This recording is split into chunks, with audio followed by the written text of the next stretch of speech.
প্রতি ঈদে আমি কিন্তু একটা জামদানি শাড়ি অবশ্যই কিনে থাকি। এবারও তার ব্যতিক্রম নয়। আমি একটা ব্ল্যাক কালারের জামদানি শাড়ি কিনেছিলাম, কিন্তু আমি এটা এখনো পরিনি, তাই আপনাদের সাথে শেয়ার করা হয়নি।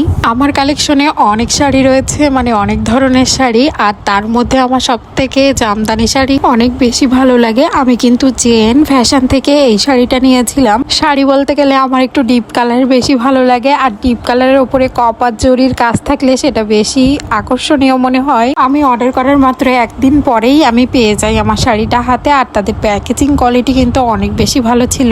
আসসালামু আলাইকুম and hello everyone, welcome to my new blog. ব্ল্যাকের ওপরে কপার জরির কাজ করা এই শাড়ির ডিজাইনটা আপনাদের কেমন লাগে আমাকে কিন্তু অবশ্যই জানাবেন। আমার কাছে মনে হয় যে জামদানি শাড়ি যারা পরে তাদের কাছে একটা ইমোশনাল বিষয়। আমি যখনই সুযোগ পাই তখনই আমার মনে হয় যে কিছু জামদানি শাড়ি আমার কালেকশনে রেখে দিই। বিশেষ করে 2 ঈদে আমি জামদানি শাড়ি কিনবই, এমন একটা প্ল্যান থাকে আমার সব সময়। জামদানি শাড়ির অনেক বেশি কোয়ালিটিফুল কাউন্ট থাকে, তো আপনি যত বেশি কাউন্টের নেবেন তত আপনার শাড়িটা এক্সক্লুসিভ হবে। তো আমার মনে হয় রিজনেবল প্রাইসে 60 কাউন্ট, 80 কাউন্ট, 120 কাউন্ট, 100 কাউন্ট এগুলোই কেনা বেটার। আমার শাড়িটা ছিল 80 কাউন্টের ডাবল বর্ডারের, তো আমার বর্ডারগুলো এত বেশি সুন্দর আর বেশি অ্যাট্রাকটিভ লাগছিল।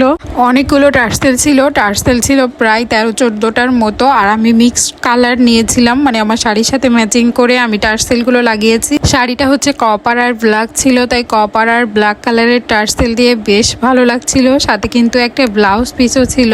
অনেকেই জিজ্ঞাসা করেছে যে আপু আপনি ঈদে কি ড্রেস নিয়েছেন। আমার আসলে অনেক আগেই পাকিস্তানি ড্রেস পরা শেষ, তাই আমি এবার জামদানি শাড়ি নিয়েছি। সাথে আমি কিছু কমফোর্টেবল 3 পিসও নিয়েছি, সেগুলো পরবর্তীতে শেয়ার করব যখন পরবো। 84 কাউন্টের এই শাড়িটা এত বেশি ট্রান্সপারেন্ট দেখেই বোঝা যাচ্ছিল যে শাড়িটা টাইপ নিয়ে মেক করা হয়েছে। আপনারা চাইলে তাদের পেজ থেকে কিন্তু অর্ডার করতে পারেন, তাদের পেজ ভিজিট করতে পারেন। অনেক ভ্যারিয়েন্টের, অনেক প্রাইস রেঞ্জের কিন্তু জামদানি শাড়ি অ্যাভেলেবেল পেয়ে যাবেন। আমরা তো 3 পিস ড্রেস বিভিন্ন ধরনের সবকিছু তো সবসময় পরে থাকি। আমার কাছে একটু স্পেশাল লাগে যেদিন আমি শাড়ি পরি, তাই আমি শাড়ি পরার নেশাটা আমি বাদ দিতে পারি না। আর ওকেশন পেলে তো আর কথাই নেই, মাস্ট শাড়ি পরি। আমার পছন্দের জিনিসগুলো আমার কাছে অনেক বেশি স্পেশাল, তাই এই শাড়িটাও আমার কাছে অনেক বেশি পছন্দের একটা sari. Many thanks to my husband, সে আমাকে এত সুন্দর একটা শাড়ি উপহার করেছে। এখন দেখছেন আমার হাতে একটা টাপ কেক, চকলেট টাপ কেক। আমার যখন তখন কেক ক্রেভিংস হয়, তাই আমি এটা ফ্রিজে রেখেছিলাম, পরে আমি বের করে এটা খেয়ে নিয়েছি। আমার মতো কার কার টাপ কেক পছন্দ সেটা কিন্তু কমেন্ট করে জানাতে পারেন। সো